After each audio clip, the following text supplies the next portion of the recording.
Although people are rightfully focusing on Jeff Sessions' comments on marijuana and how he might interfere with legalization efforts, there were other things that he commented on in his major speech this week that were also a little bit scary.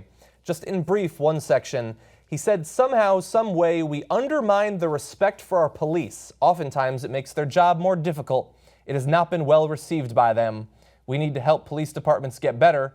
I don't think it's mean to civil rights. And so that right there, what you're seeing right there is the first hint that people's chief problem with Jeff Sessions, our biggest fear about what he might represent as the AG, is that he could interfere with the ongoing process in trying to get something approaching justice out of the brutalization of different communities, especially African Americans, in high-profile cases over the past few years.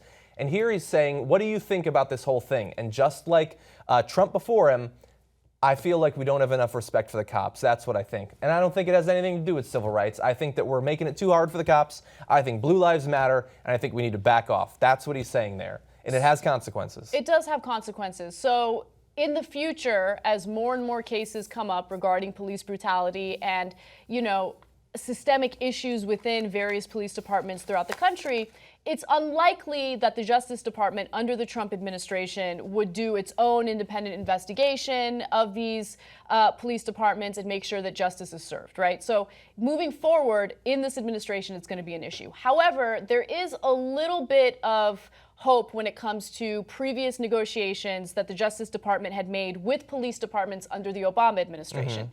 So when Trump got elected, police departments who had made these agreements with the Justice Department to reform their departments were like, oh, well, maybe we can renege on some of these negotiations. Maybe we can say that, we don't want to do these things. We don't want to reform our department, and Trump will do us a solid. But the best part about all of that is that federal judges are getting involved, and they're like, no. Because federal judges are involved in ruling whether or not, they can change some of the negotiations that they had previously made. Yeah. And so the judges are saying no. These negotiations, these agreements will remain intact and they can't change it. So any progress that was made under the Obama administration will remain in place. Yeah. So I want to give you guys the full story. That is a good silver lining, Yeah. but I am still incredibly pessimistic. You should be pessimistic. You're right. So there was the negotiations already done with both Baltimore and Chicago. Yes. And those might be carried out and continued. I see the current state of the negotiations with those states as baby steps. Those are small steps, patching in some of the cracks.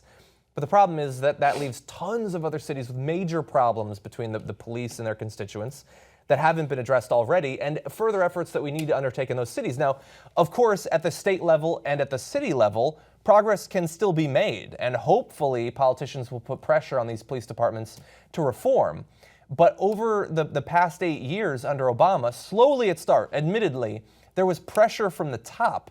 And Eric Holder, who deserves a lot of criticism for a number of different issues, did get involved in a lot of these cases. And there were independent investigations of some of these shootings that the states and the cities did not want to undertake. And despite that, we still had very little progress. I mean, up until right now, we still have cops who can shoot people basically in cold blood and they walk free. There's almost never justice in that regard. But we were starting to get some things. Investigations of the vans that were used to shake up or injure or kill suspects.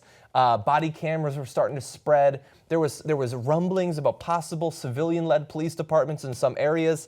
And all of that can continue, but we have just kneecapped that effort because now, instead of progress being driven to some extent from the top, encouragement for that progress, we're instead going to have roadblocks set up by people like Jeff Sessions. Yep. And they're going to be doing whatever they can to keep things exactly the same.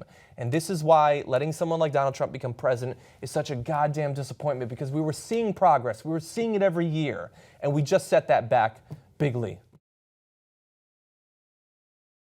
You know who created journalism you could be proud of? You did.